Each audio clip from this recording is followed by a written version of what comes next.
Deuxième invité cette semaine à Fête de Sport. On est toujours dans les médias régionaux avec quelqu'un de très connu au niveau du journalisme sportif. Dave Hensley du journal quotidien Progrès. Ça va bien, Dave? Oui, ça va bien, toi? Oui, ça va bien, merci. Aujourd'hui, on ne parlera pas de ta carrière parce qu'on en a parlé l'an passé à Fan de Sport. On va plus discuter de baseball et football. Donc, pour certains amateurs qu'on a à notre émission, on va débuter, Dave, avec un retour sur la saison des Blue Jays. T'en penses quoi de la saison, en fait? Bien, on est prêt, mais en même temps, si loin, on est à peut-être 3 victoires là, de la Série mondiale. Et puis, on a vu qu'il manquait un petit quelque chose là, à cette équipe-là contre les Indians de Cleveland. On a beaucoup de frappeurs de qualité du côté des Blue Jays. Je pense que le problème est du côté des lanceurs.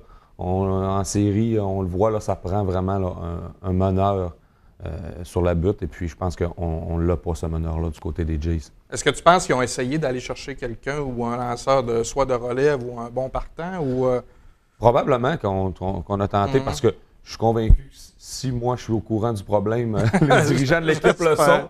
Donc, mais je pense qu'il manquait, là, on a amené Jason Grilly dans le courant de la saison, puis je pense qu'il quand même, là, il manquait un Andrew Miller là, que peut-être les Indians avaient, ou un Chapman du côté des Cubs là, pour fermer la porte quand ça devient un petit peu ça devient plus difficile là, en fin de match.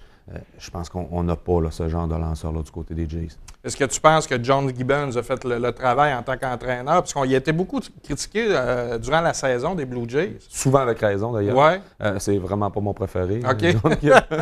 J'écoute beaucoup les Jays, je dois dire, pratiquement tous les matchs. Et souvent de drôles de décisions pendant des matchs.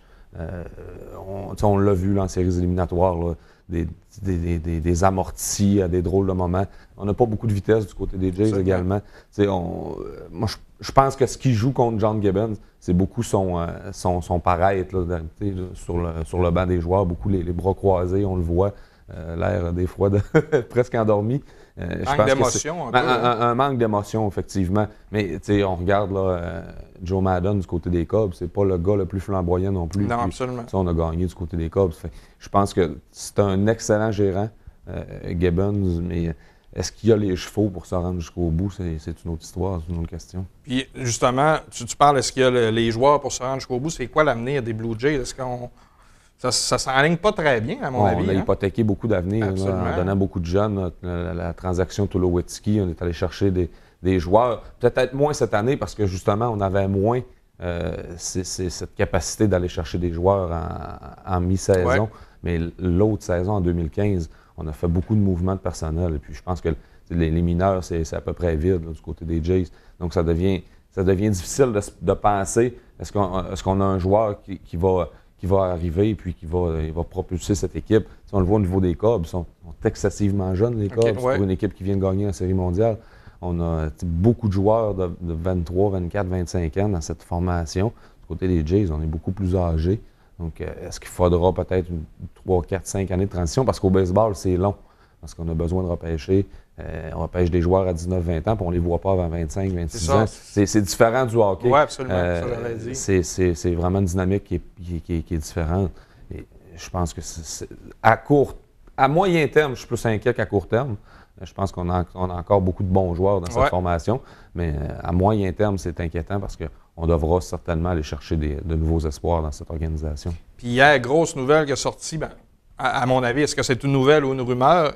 Edwin Encarnación demande 125 millions pour 5 ans. Tu crois-tu à ça? C'est beaucoup d'argent pour un joueur qui fait pratiquement seulement frapper. Mais c'est peut-être le meilleur frappeur de choix là, dans des majeurs. Donc, c'est certain, on l'utilise parfois au premier but. Ouais. C'est pas le meilleur gant non plus au premier but.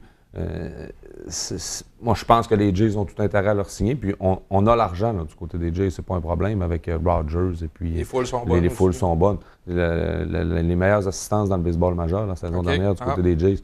Donc, je pense qu'on a le budget. C'est seulement, est-ce qu'Encarnación vaut ce montant-là? Mais dans le baseball, je pense, d'aujourd'hui, il y a beaucoup de joueurs là, dans le 100 millions. On se souviendra la première fois, il y a peut-être 15 ou 20 ans, Alex Rodriguez, qui avait signé un gros contrat.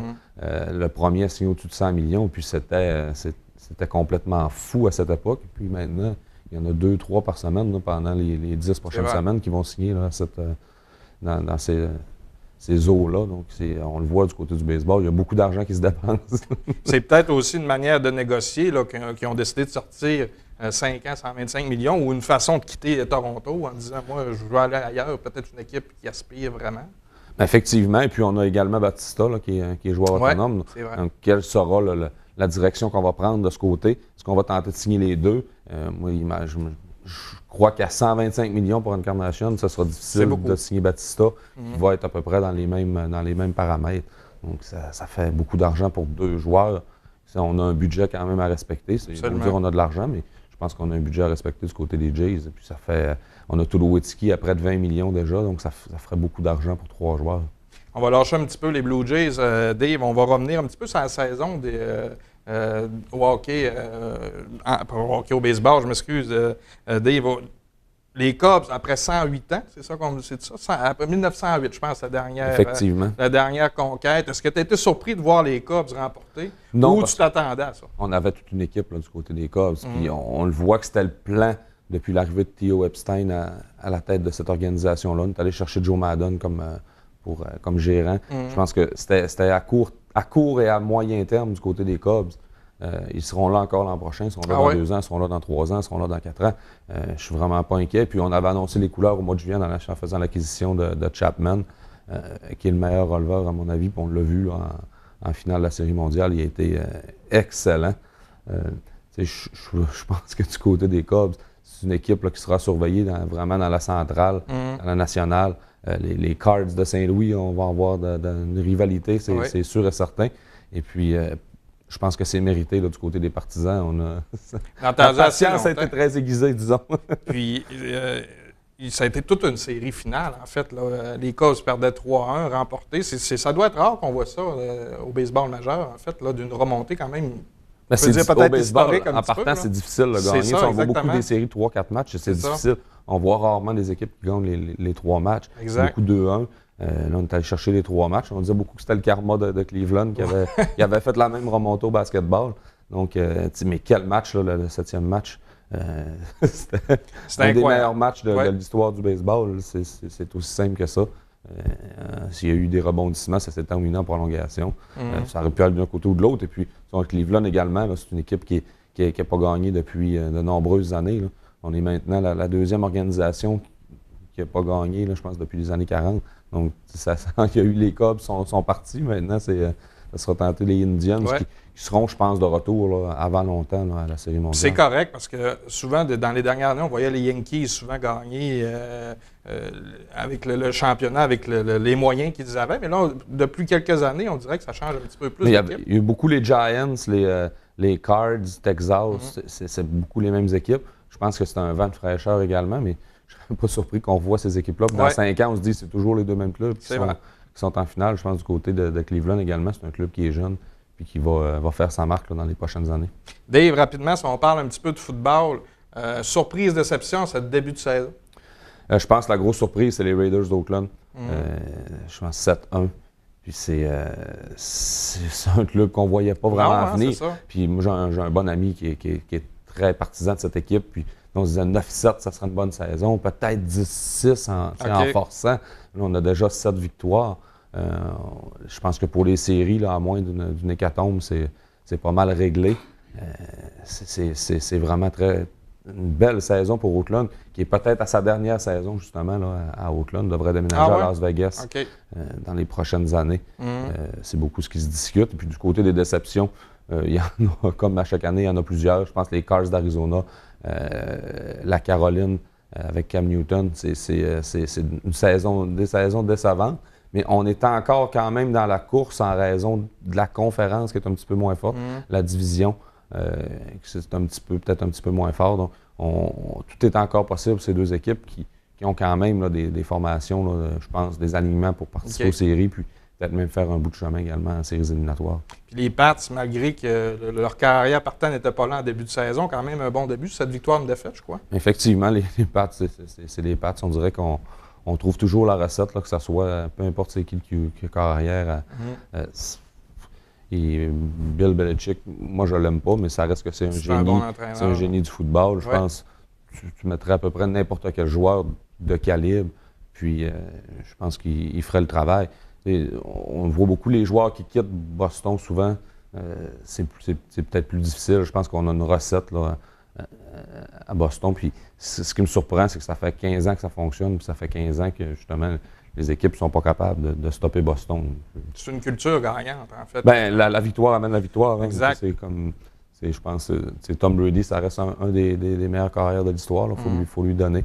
On a peut-être étiré sur l'élastique un petit peu là, à Nouvelle-Angleterre au fil des ans, mais je pense qu'il faut leur donner là, que c'est toute une formation. Puis on va les revoir en série, puis on va les revoir probablement en finale de conférence et peut-être même au Super Bowl.